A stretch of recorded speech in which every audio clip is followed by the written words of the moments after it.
Minha enteada disse: "Você nunca vai ser nossa mãe." E meu marido respondeu com o testamento dele. Aquelas palavras saíram da boca de Sofia como uma lâmina afiada, cortando o ar da sala de jantar onde tentávamos mais um almoço em família. Meu nome é Carla, tenho 42 anos, e há 3 anos me casei com Eduardo Santos, viúvo e pai de 2 meninas, Sofia, de 16, e Marina, de 12. Quando conheci Eduardo numa conferência médica em São Paulo, ele era um cirurgião respeitado, lutando para equilibrar a carreira com a paternidade solo. Eu era enfermeira especializada em UTI pediátrica, divorciada há 5 anos, sem filhos próprios, mas com um coração imenso para amar as dele. No começo, parecia que tudo ia dar certo. Marina me aceitou quase imediatamente. Uma menina doce que ansiava por uma figura materna após perder a mãe aos 7 anos. Mas Sofia sempre foi diferente. Guardava a memória da mãe como um tesouro sagrado e me via como uma invasora tentando ocupar um lugar que não me pertencia. Eu tentei de tudo. Levei Sofia para fazer as unhas, ofereci ajuda com a lição de casa, cozinhei seus pratos favoritos, respeitei seu espaço quando ela precisava ficar sozinha. Mas cada gesto meu era recebido com olhares frios, respostas monossilábicas ou, pior ainda, comentários cortantes sobre como minha mãe verdadeira fazia isso melhor. Eduardo sempre tentava mediar essas situações. Conversava com Sofia em particular, explicava que eu não estava tentando substituir a mãe dela, apenas complementar a família com amor e cuidado. Mas naquela tarde de domingo, depois de 3 anos de tentativas, a paciência dele chegou ao limite. Tudo começou porque sugeri que redecorássemos o quarto de Sofia. Ela estava reclamando há semanas que o ambiente estava infantil demais para uma adolescente de 16 anos. Eu pensei que seria uma oportunidade de nos conectarmos, de fazermos algo juntas, de ela se sentir ouvida e respeitada nas suas escolhas. Que tal escolhermos uma cor nova para as paredes? Podemos ir ao shopping buscar inspirações, ver revistas de decoração. Ofereci com entusiasmo genuíno, tentando criar uma ponte entre nós duas. Sofia me olhou como se eu tivesse sugerido algo ofensivo. Eu não preciso da sua ajuda. Minha mãe tinha um gosto perfeito para a decoração. Você não vai conseguir chegar nem perto do que ela fazia. Respirei fundo, contando até 10 internamente, como minha terapeuta havia me ensinado. Sofia, eu não estou tentando competir com a memória da sua mãe. Só quero que você se sinta confortável no seu próprio quarto. Foi aí que ela se levantou da mesa, os olhos brilhando de raiva acumulada. Você quer saber de uma coisa? Pare de tentar ser legal comigo. Pare de tentar me conquistar. Você nunca vai ser nossa mãe, entendeu? Nunca! Minha mãe está morta, e nada que você faça vai mudar isso ou fazer você ocupar o lugar dela.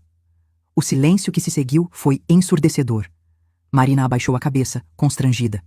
Eu senti lágrimas queimarem nos meus olhos, não apenas pela crueldade das palavras, mas pela dor que havia por trás delas. Sofia estava machucada. E eu havia me tornado o alvo de toda sua raiva e tristeza não processada. Eduardo, que até então mastigava em silêncio, colocou o garfo no prato com um barulho seco que fez todos olharem para ele. Seu rosto estava sério, uma expressão que eu raramente via nele, mesmo nos dias mais difíceis no hospital. Sofia, vem comigo, agora, disse ele numa voz baixa, mas firme, que não admitia questionamentos. Pai, eu só estava falando a verdade. Ela precisa entender que... Agora, Sofia. Eles desapareceram no escritório dele, e eu fiquei sozinha com Marina, que me olhava com uma mistura de preocupação e tristeza. Carla, você sabe que a Sofia não pensa essas coisas de verdade, né? Ela está confusa desde que a mamãe morreu. Eu abracei Marina, tentando consolar ela, enquanto meu próprio coração estava despedaçado. Podia ouvir vozes abafadas vindos do escritório. Eduardo falando em tom sério, Sofia respondendo em tom defensivo. Depois, um silêncio prolongado, que me deixou ainda mais preocupada. Quando eles voltaram 15 minutos depois, Sofia estava pálida e Eduardo carregava alguns papéis na mão. Ele se sentou à mesa, respirou fundo e me olhou com uma intensidade que nunca tinha visto antes. Carla, há algo que preciso te mostrar, e Sofia precisa entender também. Eduardo abriu os papéis sobre a mesa com uma solenidade que me deixou nervosa. Sofia permanecia de pé ao lado dele, os braços cruzados, mas percebi que sua postura defensiva havia dado lugar a algo diferente, uma inquietação que ela tentava disfarçar. Este é o meu testamento, disse Eduardo, sua voz ecoando pela sala de jantar silenciosa. Atualizado há 6 meses, quando completamos 2 anos de casamento. Meu coração disparou. Por que ele estava trazendo isso à tona agora? Sofia franziu a testa, claramente confusa sobre aonde aquela conversa estava levando. Eduardo continuou, folheando as páginas até encontrar a seção que procurava. Sofia, você acabou de dizer que a Carla nunca vai ser sua mãe. E você está certa, ela nunca vai substituir sua mãe biológica. Mas precisa entender uma coisa muito importante sobre o que ela significa para esta família. Ele apontou para um parágrafo específico no documento. Está escrito aqui que, em caso da minha morte, a guarda legal completa de vocês duas passa automaticamente para a Carla. Não para sua tia Paula, não para seus avós, não para nenhum parente consanguíneo. Para a Carla. O silêncio que se seguiu foi diferente do anterior. Este tinha peso, como se o ar tivesse se tornado mais denso. Sofia olhou para o papel, depois para o pai, depois para mim, tentando processar o que acabara de ouvir. Isso significa, Eduardo continuou, que se algo acontecer comigo amanhã, a Carla se tornará legalmente responsável por vocês. Ela tomará todas as decisões sobre suas vidas, onde vocês vão estudar, onde vão morar, que médico vão consultar, com quem vão passar as férias. Tudo. Marina me olhou com olhos arregalados, mas não parecia assustada. Na verdade, vi um pequeno sorriso se formar no canto da sua boca. Sofia, por outro lado, estava visivelmente abalada. Mas pai, você não pode fazer isso, ela protestou, a voz um pouco mais aguda que o normal. A tia Paula é nossa família de verdade. Ela conhece a gente desde sempre. Eduardo balançou a cabeça lentamente. Paula é uma pessoa maravilhosa, Sofia, mas ela mora em Recife, tem 3 filhos próprios e um marido que viaja o tempo todo. Seus avós têm 80 anos e problemas de saúde. Quem você acha que cuidaria melhor de vocês? Ele se virou para mim, seus olhos brilhando com uma emoção que me fez engolir seco. A Carla largou o emprego dos sonhos no Hospital Sírio-Libanês para trabalhar meio período numa clínica perto de casa, só para ter mais tempo com vocês. Ela cancelou uma pós-graduação em Londres porque não queria ficar longe da família. Recusou 3 propostas de emprego melhores porque significariam mudança de cidade. Eu senti minha garganta apertar. Eduardo estava revelando sacrifícios que fiz por amor, mas que nunca mencionei para ninguém. Nem para ele, pensava eu. Quando a Marina quebrou o braço no ano passado, continuou Eduardo, quem ficou no hospital das 2 da manhã às 6 da manhã, esperando o resultado da cirurgia? Quando você teve pneumonia e ficou internada por 1 semana? Quem dormiu na poltrona ao lado da sua cama todas as noites? Sofia abaixou os olhos, claramente se lembrando desses momentos. E quando você estava com depressão no início do ano e se recusava a conversar comigo ou com qualquer psicólogo? A voz de Eduardo ficou mais suave. Quem foi que conseguiu fazer você se abrir, chorar e começar a processar a dor que estava carregando? Eu me lembrava daquela noite. Sofia havia trancado o quarto e se recusava a sair. Eduardo estava desesperado, sem saber como ajudar a filha. Eu fiquei sentada no corredor, do lado de fora da porta do quarto dela, conversando baixinho sobre minha própria experiência com perda.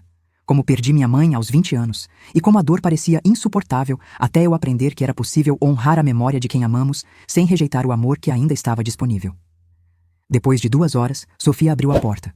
Conversamos até o amanhecer. Eduardo continuou lendo o testamento. Está especificado aqui que a Carla terá acesso total à herança que deixo para vocês. A casa, as aplicações, o plano de saúde, tudo. Sabe por quê? Porque confio nela completamente. Confio que ela usará cada centavo pensando no melhor interesse de vocês. Ele fechou o documento e olhou diretamente para Sofia. Então, quando você diz que ela nunca vai ser sua mãe, está tecnicamente correta. Mas ela é a pessoa que escolhi para ser sua responsável legal, sua protetora, sua orientadora. É a pessoa em quem confio para continuar te amando e te guiando se eu não estiver mais aqui. Sofia estava pálida, mas percebi algo diferente em seus olhos, como se estivesse vendo nossa dinâmica familiar sob uma perspectiva completamente nova. Você já foi subestimado por alguém que você amava. Conta nos comentários como foi sua experiência e como lidou com essa situação. A revelação do testamento havia mudado completamente a atmosfera da casa. Sofia ficou quieta pelo resto do dia, e eu podia vê-la processando tudo o que seu pai havia dito. Mas foi durante a semana seguinte que as coisas realmente começaram a se desenrolar de forma inesperada. Na quarta-feira, recebi uma ligação no meu trabalho. Era da escola de Sofia. Ela havia desmaiado durante a aula de educação física e estava na enfermaria. Meu coração disparou imediatamente. Eduardo estava em cirurgia, o celular dele no silencioso como sempre ficava durante procedimentos longos. Larguei tudo e corri para a escola. Encontrei Sofia deitada na maca da enfermaria, pálida e trêmula. A enfermeira da escola me explicou que ela havia desmaiado depois de correr apenas 2 voltas na quadra, algo incomum para uma menina atlética como ela. Vou levá-la para o hospital, disse imediatamente, ajudando Sofia a se levantar. Não precisa, ela murmurou, evitando meu olhar. É só cansaço. O pai está operando. Ele pode vir me buscar depois. Sofia, você desmaiou na escola. Isso não é normal. Vamos verificar se está tudo bem. Durante o trajeto para o hospital, tentei conversar com ela, mas Sofia permaneceu em silêncio, olhando pela janela. No pronto-socorro, usei minha experiência como enfermeira para acelerar o atendimento. Os exames iniciais mostraram que ela estava desidratada e com a pressão baixa, mas havia algo mais que me preocupava. Quando o médico saiu para buscar os resultados dos exames de sangue, Sofia finalmente falou. Por que você está fazendo isso? Fazendo o quê? Cuidando de mim. Sendo legal comigo depois de tudo que eu disse. Olhei para ela, essa adolescente orgulhosa que estava tentando entender um mundo de emoções complexas. Porque te amo, Sofia. Não porque sou obrigada. Não porque seu pai mandou. Não porque está escrito em algum papel. Eu te amo porque você é parte da família que escolhi ter. Ela desviou o olhar, mas percebi que seus olhos estavam marejados. Foi aí que o médico voltou com uma expressão séria. Os exames mostraram algo interessante. Sofia, você estava sabendo que está anêmica? Meu sangue gelou. Anemia severa em adolescentes podia indicar várias coisas, algumas delas muito sérias. É por isso que você está sempre cansada ultimamente? Perguntei, lembrando de como notei que Sofia vinha dormindo mais que o normal, que parecia sem energia para atividades que sempre gostou. Ela assentiu relutantemente. Faz algumas semanas que me sinto estranha, mas achei que fosse estresse da escola. O médico explicou que precisaríamos fazer exames mais detalhados para descobrir a causa da anemia. Poderia ser algo simples como deficiência nutricional, mas também poderia indicar problemas mais sérios que precisavam ser investigados. Enquanto esperávamos Eduardo chegar, Sofia e eu ficamos sozinhas no quarto de observação. Ela estava visivelmente assustada, tentando não demonstrar, mas eu conhecia aquele olhar. O mesmo que vi em tantos pacientes jovens quando percebiam que algo em seus corpos não estava funcionando como deveria. Carla, ela disse baixinho, se for algo sério, se for algo realmente ruim. Não vai ser, respondi firmemente segurando sua mão. E mesmo que fosse, você não estaria sozinha, nunca. Mas e se o papai não conseguir cuidar de mim? E se ele também ficar doente? Entendi naquele momento que a conversa sobre o testamento havia plantado uma semente de medo na cabeça de Sofia. A possibilidade real de perder o pai, mesmo que remoto, havia se tornado uma preocupação concreta. Sofia, olha para mim, disse, virando o rosto dela na minha direção. Seu pai está bem, está saudável e vai estar aqui por muito tempo ainda. Mas se algum dia qualquer coisa acontecer, você tem que entender uma coisa. Eu não vou cuidar de você por obrigação ou por causa de um papel legal. Eu vou cuidar de você porque você é minha filha do coração. As lágrimas que ela estava segurando há dias finalmente começaram a cair. Eu sinto muito pelo que disse no domingo. Eu não quis dizer aquilo. É que às vezes fico com raiva de gostar tanto de você. Parece que estou traindo a memória da minha mãe. Abracei Sofia enquanto ela chorava, sentindo toda a dor e confusão que uma adolescente carrega quando perde a mãe tão jovem. Amar alguém novo não significa amar menos quem já se foi, sussurrei no ouvido dela. Seu coração é grande o suficiente para honrar a memória da sua mãe e ainda ter espaço para me amar também. Eduardo chegou 20 minutos depois, ainda com a roupa cirúrgica, desesperado de preocupação. Quando viu Sofia e eu abraçadas, seus olhos se encheram de lágrimas. Se essa injustiça te revolta tanto quanto me revoltou, se inscreve para apoiar histórias como a minha e dá like para que mais pessoas vejam isso. Os exames mais detalhados revelaram que a anemia de Sofia era causada por uma deficiência severa de ferro, provavelmente relacionada ao estresse emocional que ela vinha carregando desde a morte da mãe. O médico explicou que adolescentes que passaram por traumas significativos às vezes desenvolvem problemas nutricionais porque o corpo simplesmente não absorve os nutrientes adequadamente quando está em estado constante de tensão psicológica. É tratável, explicou o hematologista que Eduardo havia consultado, mas vai exigir acompanhamento nutricional rigoroso, suplementação de ferro e, principalmente, trabalho emocional para reduzir os níveis de estresse. Durante as semanas seguintes, algo extraordinário começou a acontecer em nossa casa. Sofia, que antes rejeitava qualquer cuidado meu, começou a aceitar que eu preparasse suas refeições especiais, ricas em ferro. Ela me deixava acompanhá-la às consultas médicas e, nas noites em que se sentia particularmente fraca, vinha até minha sala onde eu trabalhava e se sentava no sofá próximo, apenas aproveitando a companhia silenciosa. Uma noite, 2 semanas após o diagnóstico, Sofia apareceu na cozinha enquanto eu preparava o jantar. Ela ficou encostada no balcão, me observando temperar o frango com ervas que havíamos descoberto que ajudavam na absorção do ferro. Carla, posso te perguntar uma coisa? Claro. Amor, por que você nunca tentou me obrigar a gostar de você? Tipo, por que nunca brigou comigo quando eu era má? Parei de mexer o refogado e me virei para ela. Porque você estava com dor, Sofia. Pessoas machucadas às vezes machucam outros, mas isso não significa que elas são más. Você perdeu sua mãe aos 11 anos. Claro que ia estar confusa sobre deixar outra mulher entrar na sua vida. Ela assentiu lentamente. A terapeuta que o papai me fez ver disse algo parecido. Que eu estava testando você para ver se você ia embora quando as coisas ficassem difíceis. Como? Como a mamãe foi embora. Meu coração se partiu um pouco. Sofia, sua mãe não foi embora por escolha própria. O câncer que levou ela não teve nada a ver com você ou com qualquer coisa que ela queria. Mas eu entendo porque você sentiria medo de se apegar a outra pessoa que pudesse desaparecer. É exatamente isso, ela disse, os olhos brilhando. E quando o papai mostrou o testamento, eu percebi que você não está aqui temporariamente. Você realmente escolheu a gente para sempre. Naquela noite, pela primeira vez em 3 anos, Sofia me ajudou a cozinhar. Ficamos conversando sobre a mãe dela. Eu fiz questão de perguntar sobre as memórias favoritas, sobre como ela cozinhava, sobre os rituais que elas compartilhavam. Sofia ficou surpresa ao perceber que eu genuinamente queria conhecer e honrar essas lembranças ao invés de competir com elas. Minha mãe fazia um bolo de chocolate incrível todo domingo, Sofia me contou, sorrindo pela primeira vez quando falava da mãe. Ela dizia que domingo sem bolo de chocolate não era domingo de verdade. Que tal se você me ensinar a receita dela? Podemos fazer juntas no próximo domingo. Sofia me olhou com uma expressão de surpresa e gratidão. Você faria isso? Mesmo sabendo que eu vou ficar comparando com o jeito que ela fazia? Sofia, eu quero aprender tudo sobre a mulher que criou uma menina tão especial quanto você. Se fazendo o bolo dela, eu puder me conectar melhor com vocês duas, vai ser uma honra. Foi Eduardo quem mais notou a mudança em Sofia. Ele chegou em casa algumas noites depois e encontrou Sofia e eu assistindo um filme juntas no sofá, ela com a cabeça apoiada no meu ombro, algo que nunca tinha acontecido antes. Como você conseguiu? Ele me perguntou mais tarde quando estávamos sozinhos no quarto. Consegui o quê? Conquistar o coração dela depois de tanto tempo. Eu não conquistei nada, Eduardo. Eu só esperei. Esperei ela estar pronta para deixar o amor entrar sem sentir que estava traindo a memória da mãe. Ele me abraçou forte naquela noite. Quando escrevi aquele testamento, eu sabia que estava tomando a decisão certa. Mas ver vocês duas se conectando assim é mais do que eu poderia ter sonhado. No domingo seguinte, Sofia me ensinou a receita do bolo de chocolate da mãe dela. Enquanto misturávamos os ingredientes, ela me contou histórias sobre como elas cozinhavam juntas, sobre os domingos em família que eram sagrados na casa deles. Sabe o que é engraçado? Ela disse enquanto esperávamos o bolo assar. Eu acho que minha mãe gostaria de você. Ela sempre dizia que o amor não diminui quando é compartilhado, só cresce. Naquele momento, olhando para Sofia lambendo a colher de massa de chocolate com o mesmo sorriso que devia fazer quando era pequena, entendi que nossa família havia finalmente se tornado completa. 6 meses depois daquele domingo transformador, nossa família passou por outro teste, mas desta vez estávamos preparados para enfrentá-lo juntos. Eduardo teve que viajar para um congresso médico internacional em Barcelona, uma oportunidade que vinha tentando conseguir há anos. Seria uma semana inteira fora, a primeira vez que ele deixaria as meninas comigo por tanto tempo sem ele por perto. Tenho certeza de que vocês vão ficar bem?